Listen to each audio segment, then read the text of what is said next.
Selamat siang Tribuners, bagaimana kabar Anda siang hari ini? Senang sekali saya Ilu Devi Sania dapat kembali menyapa Tribuners kali ini dalam program Highlight Koran Tribun Timur edisi Selasa 21 Oktober 2025.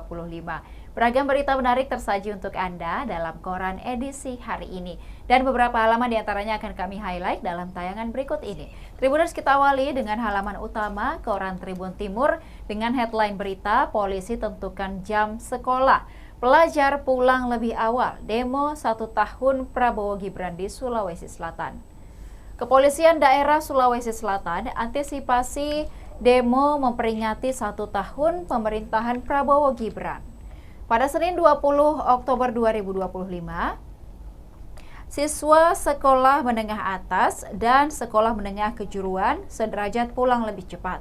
Ada pesan dari teman Polda. Pembelajaran dilanjutkan di rumah secara online untuk menghindari setelah pulang, siswa tidak pulang ke rumah, makanya di Makassar, Kepsek sepakat awal pulang dipercepat.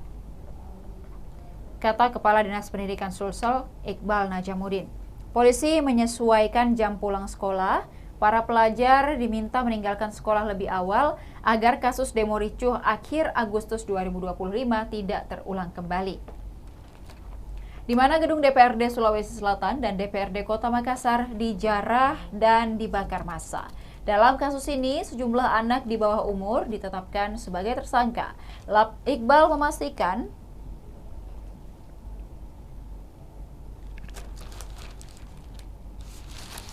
kemudian pada jam pulang tersebut, Tribuners, Iqbal memastikan pembelajaran akan dibagi 2 sesi secara luring di sekolah, kemudian juga dilanjutkan daring di rumah masing-masing. Paling pulang jam 2 siang, pulangnya kan biasa jam 3 atau jam 4 sore. Setelahnya lanjut belajar daring di rumah. Pantauan Tribun Timur, situasi masih cukup lengang sekira pukul 9 pagi di Jalan Urip Sumoharjo, tepatnya di depan kantor Gubernur Sulsel, belum nampak penjagaan khusus. Lalu lintas terpantau ramai lancar, didominasi pengendara roda 2. Begitu juga di Jalan APP Terani masih ramai lancar. Kemudian antisipasi demo, siswa SMA 5 Makassar dipulangkan lebih awal pada Senin 20 Oktober 2025 menyusul rencana aksi demonstrasi memperingati 1 tahun pemerintahan Prabowo Gibran.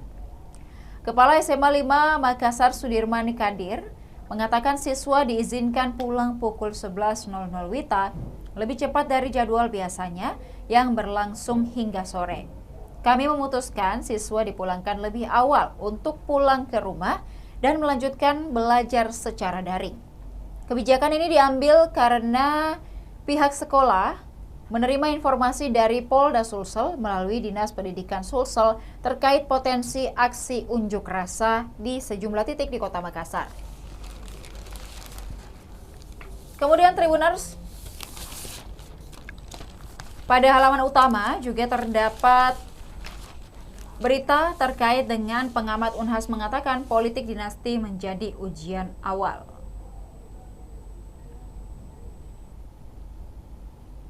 Pengamat komunikasi politik Universitas Hasanuddin Hasrullah menilai pemerintahan Prabowo Gibran menghadapi jalan terjal selama 1 tahun pertama kepemimpinan mereka. Dinamika politik muncul sejak awal karena adanya hubungan Gibran dengan lingkar kekuasaan Solo, mengingat ini merupakan putra Presiden ke-7 Republik Indonesia, Joko Widodo. Kritikus mempertanyakan independensi kebijakan Gibran dan menuding adanya pengaruh politik dinasti. Ujar Hasrullah pada Senin 20 Oktober 2025. Meski demikian, Gibran dinilai mampu membuktikan kinerjanya di kabinet. Ia dituntut menunjukkan bahwa dirinya terpilih karena kualitas bukan semata karena faktor politik dinasti. Ia juga menilai meskipun mendapat sorotan publik, Prabowo dan Gibran mampu menunjukkan kerjasama yang solid. Hal itu ditandai peluncuran program unggulan makanan bergizi gratis yang menjadi fokus kebijakan sosial pemerintah. Selain itu, dinamika internasional juga cukup berpengaruh dan terasa dalam hubungan antar lembaga. Ketegangan sempat mencuat antara Presiden Prabowo dan Kapolri terkait dengan isu penegakan hukum dan reformasi institusi kepolisian. Publik mencium ketegangan tersebut, padahal lembaga penegak hukum seharusnya bebas dari intervensi politik.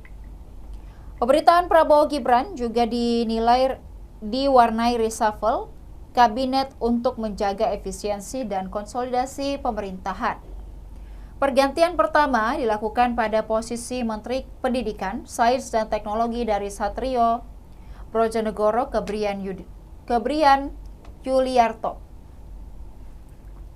Selanjutnya 5 menteri dicopot, Menko Polhukam Budi Gunawan, kemudian Menteri Keuangan Sri Mulyani, Menteri Perlindungan Pekerja Migran Indonesia Abdul Qadir Karding, kemudian juga Menteri Koperasi Budi Aris Setiadi, dan Menteri Pemuda dan Olahraga Dito Aryo Tejo.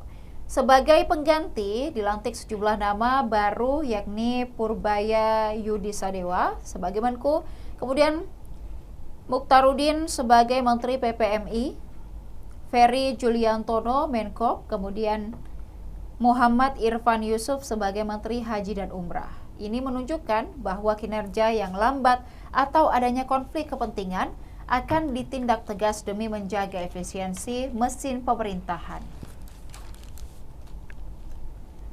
Berita lainnya Tribuners dari halaman utama terkait dengan proyek 3,7 triliun rupiah menjadi kado hari ulang tahun ke-356 Sulawesi Selatan. Di rapat paripurna khusus hari ulang tahun ke-356 maksud kami, pada Minggu 19 Oktober 2025, Gubernur Sulsel ungkap sejumlah proyek strategis, nilainya 3,7 triliun rupiah.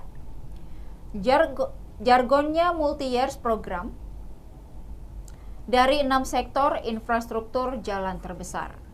Tribuners dapat melihat infografis yang ada di halaman utama terkait dengan pemanfaatan ataupun juga bagaimana menggunakan 3,7 triliun rupiah itu untuk berbagai sektor.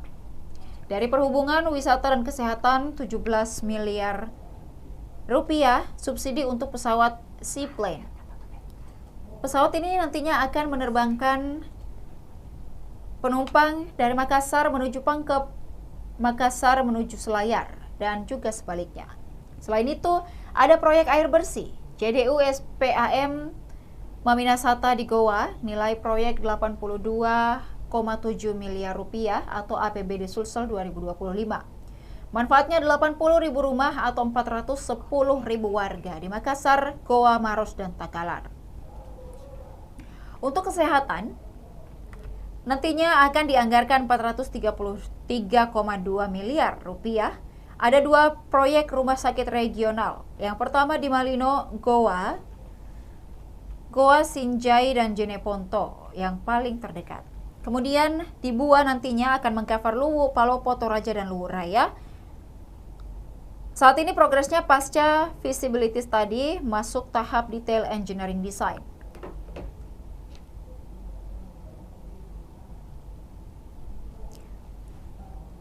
Kemudian juga irigasi pertanian 764,3 miliar rupiah, ada manfaat 54.000 hektar sawah warga. Angkutan wisata regional subsidi APBD 2025 21 miliar rupiah, pesawat ATR 75572 seat. KSO dengan maskapai Fly Jaya, PT Surya Mataram Nusantara. Rutenya Makassar, Bone, Toraja, Selayar, Wakatobi, Masamba, kemudian juga Sorowako.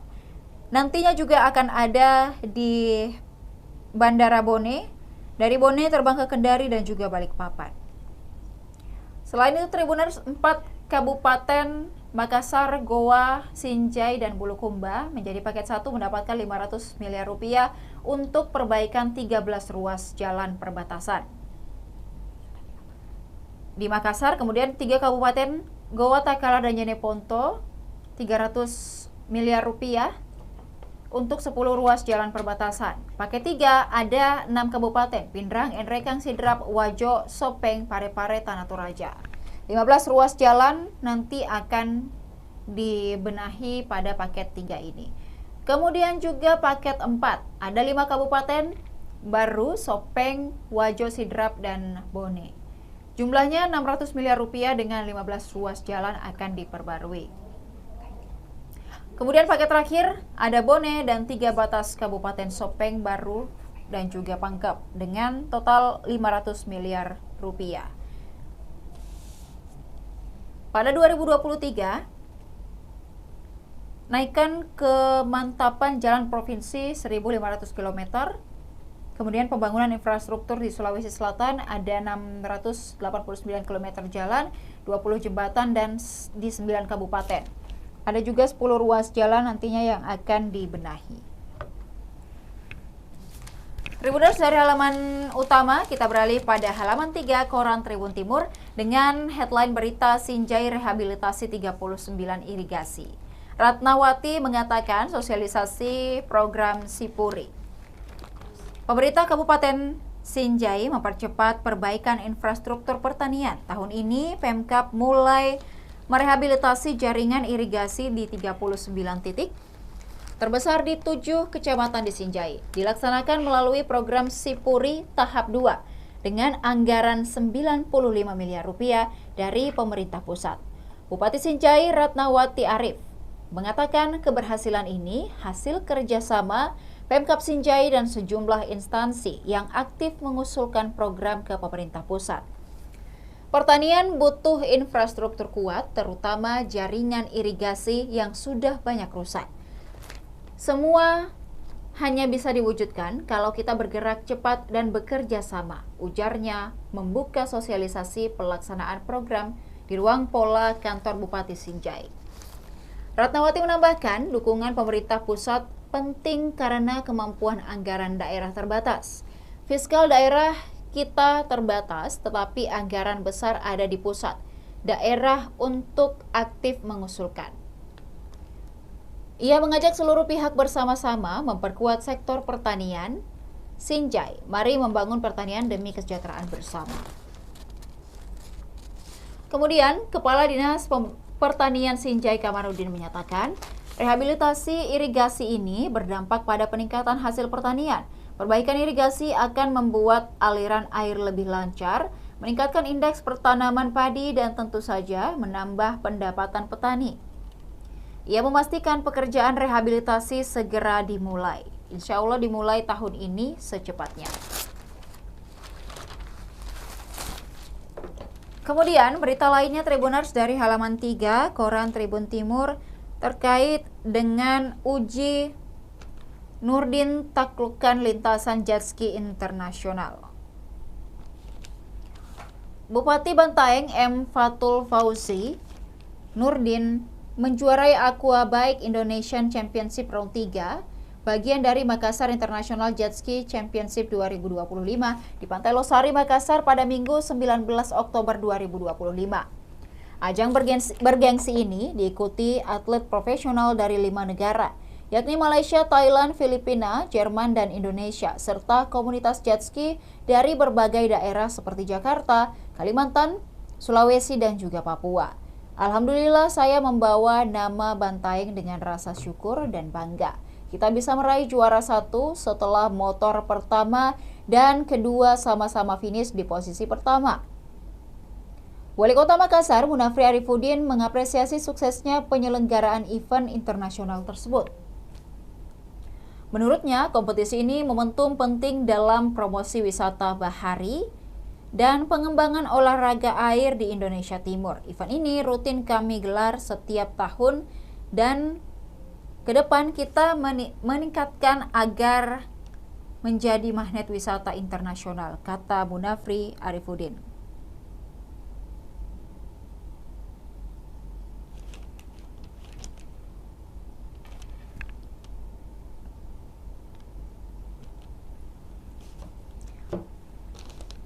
Kemudian,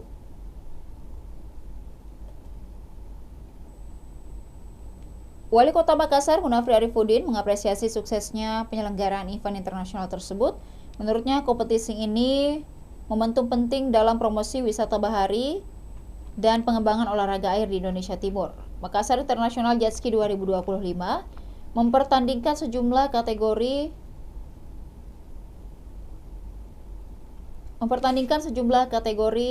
menantang seperti Endurance Runboat GP1, kemudian Novice Endurance Runboat GP2, Circuit Runboat Yamaha OMR, kemudian Circuit Ski GP2 hingga Slalom Sido. AP menegaskan sportivitas dan keselamatan peserta prioritas utama dalam setiap perlombaan. Berita lainnya Tribuners dari halaman 3 terkait dengan pemerintahan Kabupaten Luwu Timur. Perangkat Desa Luwu Timur belajar di sentra Bandeng Jatim, Bupati Irwan disambut Bupati Gresik. Pemerintah Kabupaten Luwu Timur memboyong sejumlah perangkat desa untuk belajar langsung ke beberapa sentra usaha dan industri di Provinsi Jawa Timur. Rombongan dipimpin langsung oleh Bupati Luwu Timur Insinyur Haji Irwan Bahri Syam, didampingi Ketua TP PKK Luwu Timur Dr. Andi Nurbani. Sebelum menuju ke lokasi kunjungan, rombongan Pemkab Luwu Timur disambut hangat oleh Bupati Gresik Fandi Ahmad Yani, Wakil Bupati Gresik Aslucul Alif, kemudian juga beserta segenap jajaran pemerintah Kabupaten Gresik di ruang rapat Graita Eka Praya, kantor Bupati Gresik pada 20 Oktober 2025. Kunjungan yang melibatkan sejumlah desa di Kabupaten Luwu Timur itu untuk memantapkan pelaksanaan program pembangunan desa unggul, maju, dan sejahtera. Para peserta akan mempelajari keberhasilan pengelolaan sentra usaha dan industri di beberapa daerah di Jawa Timur untuk nantinya diterapkan di Kabupaten Luwu Timur. Bupati Gresik Fandi Ahmad Yani menyampaikan apresiasi atas kunjungan Pemkab Luwu Timur ke Kabupaten Gresik. Dalam kesempatan tersebut, Bupati Gresik juga memaparkan sejumlah potensi unggulan yang ada di Kabupaten Gresik. Sementara itu, Ibas sapaan akrab Bupati Luwu Timur menyampaikan terima kasih atas sambutan hangat dari seluruh jajaran pemerintahan Kabupaten Gresik. Ia juga menjelaskan bahwa kunjungannya beserta rombongan bertujuan untuk belajar langsung dari Kabupaten Gresik yang dikenal sebagai daerah pengelola ikan bandeng dan dengan penghasilan tinggi. Potensi bandeng di daerah kami ada 4 di kecamatan antara lain Burau, Wotu, Angkona, dan Malili, sehingga inilah tujuan kami datang ke sini untuk mendapatkan penjelasan dan belajar langsung dari Kabupaten Gresik. Ini terkait bagaimana pengelolaannya sampai kepada efek domino yang akan dirasakan masyarakat. Setelah penerimaan secara resmi Pemkab Gresik, rombongan selanjutnya akan berkunjung ke unit pengelolaan ikan bandeng Gresik untuk melihat dan mempelajari langsung segala jenis proses produksi yang berlangsung di UPI Bandeng ini. Kunjungan ke sejumlah sentra usaha dan industri dalam rangka program Pandu Juara ini akan berlangsung selama 3 hari mulai dari 20 hingga 23 Oktober 2025 dan mengunjungi beberapa sentra usaha dan industri terkenal di Provinsi Jawa Timur.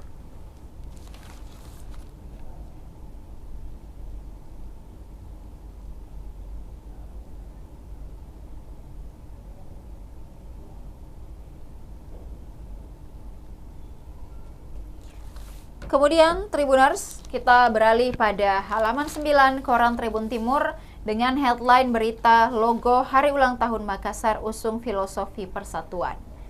Caps Lock Studio berhasil memenangkan sayembara logo Hari Ulang Tahun ke-48 Kota Makassar. Sayembara ini merupakan kerjasama pemerintah Kota Makassar dan Asosiasi Desain Grafis Indonesia Kota Makassar. Inspirasi logo yang didesain Caps Lock Studio berkonsep simpul terpadu, mengangkat lokalitas Kota Makassar sebagai daerah yang punya ciri khas angka 418. Dirancang saling mengikat dengan motif wala suji. Wala suji berasal dari kata wala atau pagar dan suji bambu. Secara filosofis, motif ini melambangkan keteguhan, kehormatan, dan pertahanan diri. Motif wala suji mencerminkan karakter masyarakat Bugis Makassar yang tegas, menjaga martabat dan memiliki batas-batas kehormatan tersendiri. atau siri. Jadi kita buat simpulannya itu mengikat di angka satunya sebagai representasi kalau kita saling mengikat di persatuan. Ucap tim Caps Lock Studio. Dari sisi warna, angka 4 berwarna merah sebagai representasi keberanian, angka 1 berwarna kuning dimaknai sebagai kebudayaan, sementara angka 8 biru representasi kemaritiman.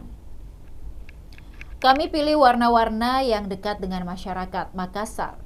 Merah, kuning, dan biru. Warna-warna ini melambangkan keberagaman dari masyarakat Kota Makassar, paparnya.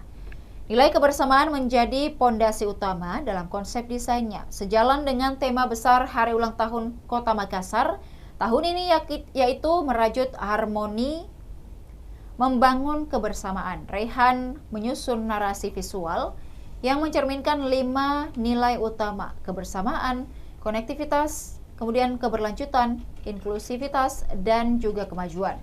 Rehan mengungkapkan ide besar desainnya terinspirasi dari bentuk Bina Walet Suci, simpul tradisional yang melambangkan kekuatan ikatan dan persatuan. Kami menafsirkan simpul ini sebagai simbol masyarakat Makassar.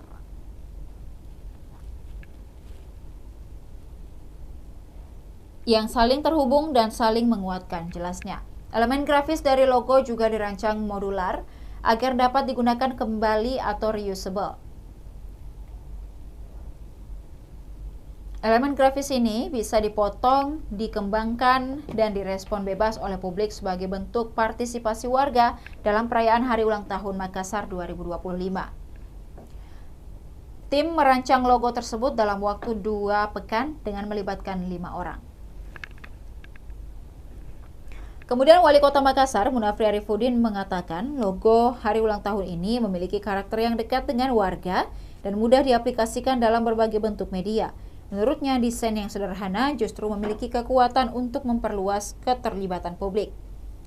Logo yang sederhana akan menjadi alat perekat antara masyarakat dan pemerintah, agar kita bisa merayakan Hari Ulang Tahun ke-418 secara bersama-sama, kata Munafri pada Senin 20 Oktober. Memiliki banyak talenta kreatif di bidang desain visual yang dapat diandalkan dalam membangun citra kota.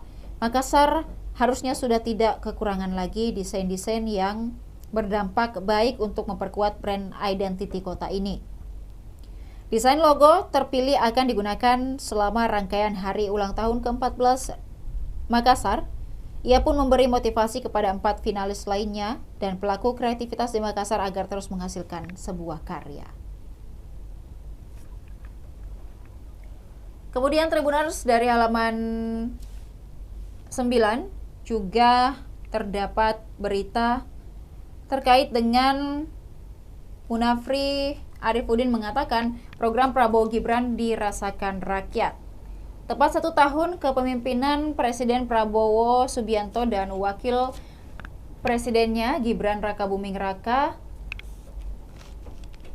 berbagai program pemerintah dinilai mulai menunjukkan hasil nyata pada 1 tahun kepemimpinan Kabinet Merah Putih sendiri. Nah, Wali Kota Makassar Munafri Arifudin menilai kebijakan nasional di bawah duet Prabowo Gibran berjalan progresif dan fokus pada kebutuhan dasar masyarakat. Berbagai program sudah berada di jalur yang tepat, mulai dari program makan bergizi gratis, kemudian juga penguatan koperasi hingga pembangunan sumber daya manusia.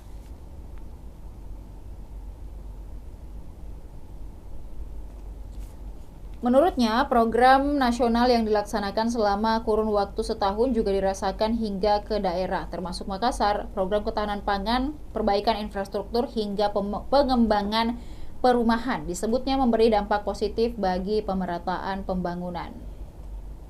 Selain itu, kolaborasi pemerintah pusat dan daerah khusus Kota Makassar, beberapa program sudah berjalan. Program lain seperti Kopdes, Sekolah Rakyat berjalan atau kolaborasi daerah juga sudah berjalan dengan sangat membantu masyarakat. Selain itu, Pembangunan infrastruktur di daerah terus mendapat perhatian, ujar Munafri. Politisi Golkar ini juga menambahkan berbagai program tersebut merupakan langkah awal yang perlu diapresiasi karena menyentuh kebutuhan fundamental masyarakat. Ia optimis arah pembangunan nasional di bawah pemerintahan Prabowo Gibran akan semakin kuat ke depannya. Berita lainnya Tribuners dari halaman 9 terkait dengan waspada heat stroke. Jangan tunggu haus untuk minum. Indonesia dilanda panas ekstrim dengan suhu yang tembus hingga di atas 37 derajat Celcius di berbagai wilayah sejak pertengahan Oktober. BMKG memperkirakan fenomena ini akan berlangsung hingga akhir Oktober atau awal November, seiring dengan pengaruh gelombang panas dan pola tekanan udara global. Pemerhati kesehatan Dr. Wahyudi Muhsin mengimbau masyarakat untuk meningkatkan kewaspadaan terhadap heat stroke atau serangan panas yang dapat mengancam jiwa. Saat suhu ekstrim seperti ini, jangan remehkan rasa haus. Minum air putih yang cukup adalah benteng pertama tubuh. Jangan tunggu haus untuk minum. Heat stroke bisa terjadi tiba-tiba dan berbahaya. Gejala awal heat stroke perlu diwaspadai, yakni kulit memerah, panas dan kering, sakit kepala dan pusing, detak jantung cepat, kebingungan atau linglung, nafas cepat dan suhu tubuh meningkat drastis. Jika gejala ini muncul, segera lakukan pertolongan pertama, bawa ke tempat sejuk dan berikan sirkulasi udara. Kompres es atau handuk dingin di leher, ketiak, dan selangkangan. Berikan air putih dingin jika penderita masih sadar. Lakukan CPR jika terjadi henti napas atau henti jantung. Alumnus Fakultas Kedokteran UMI ini menyampaikan langkah pencegahan untuk menghindari risiko heat stroke selama cuaca ekstrim. Perbanyak minum air putih dan cairan elektrolit, gunakan pakaian longgar, serap keringat. Mengurangi aktivitas luar ruangan pada pukul 11 hingga 15.00. Gunakan topi dan tabir surya saat berada di luar. Istirahat cukup dan jangan memaksakan aktivitas fisik. Perbanyak makan buah, banyak kandungan air seperti semangka dan juga air kelapa.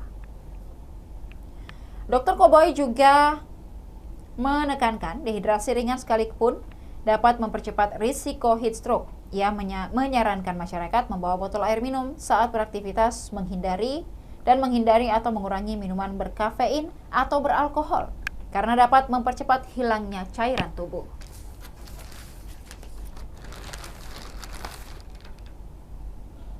Dan Tribuners, masih ada beragam berita menarik tersaji untuk Anda dalam koran edisi hari ini. Bagi Tribuners yang tertarik untuk membaca secara keseluruhan, dapat menghubungi ataupun juga berlangganan pada subscriber di bawah ini dengan 80.000 per bulan dan juga 1 juta per tahun di nomor 0411811500 ataupun juga WhatsApp ke Tribun Family Card di 081141355555. Demikian highlight koran Tribun Timur edisi hari ini. Jangan lupa juga saksikan beragam berita menarik lainnya hanya di kanal YouTube dan Facebook Tribun Timur, mata lokal menjangkau Indonesia.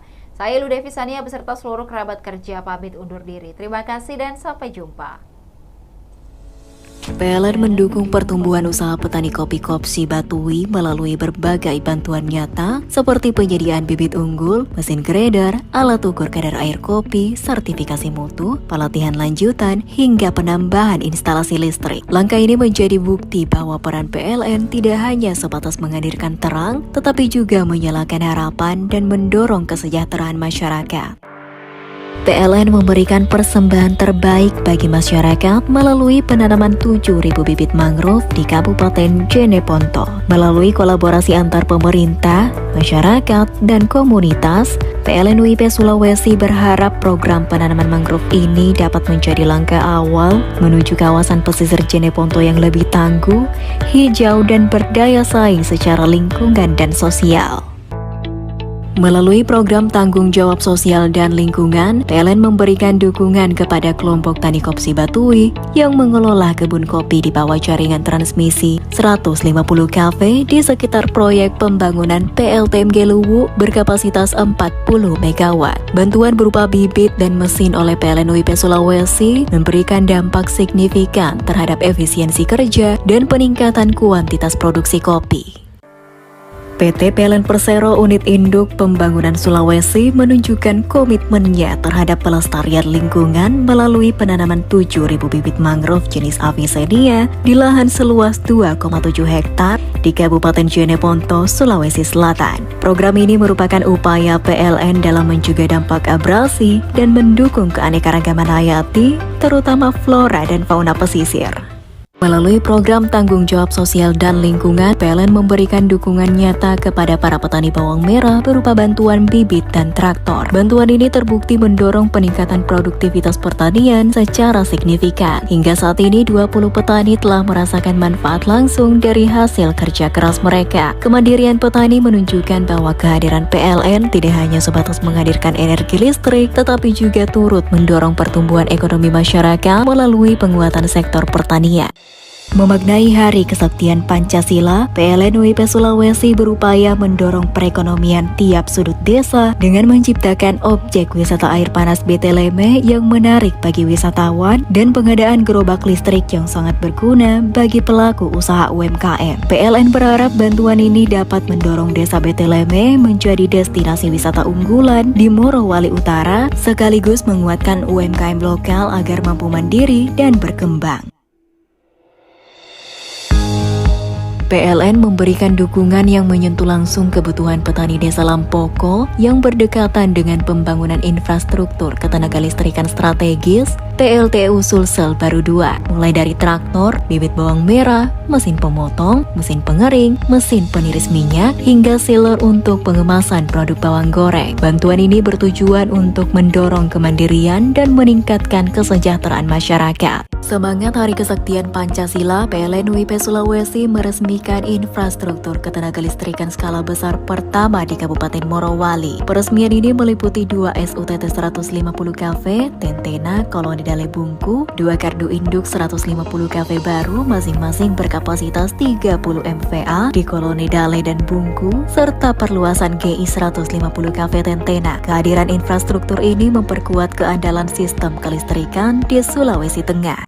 Download Tribun X sekarang, menghadirkan lokal menjadi Indonesia.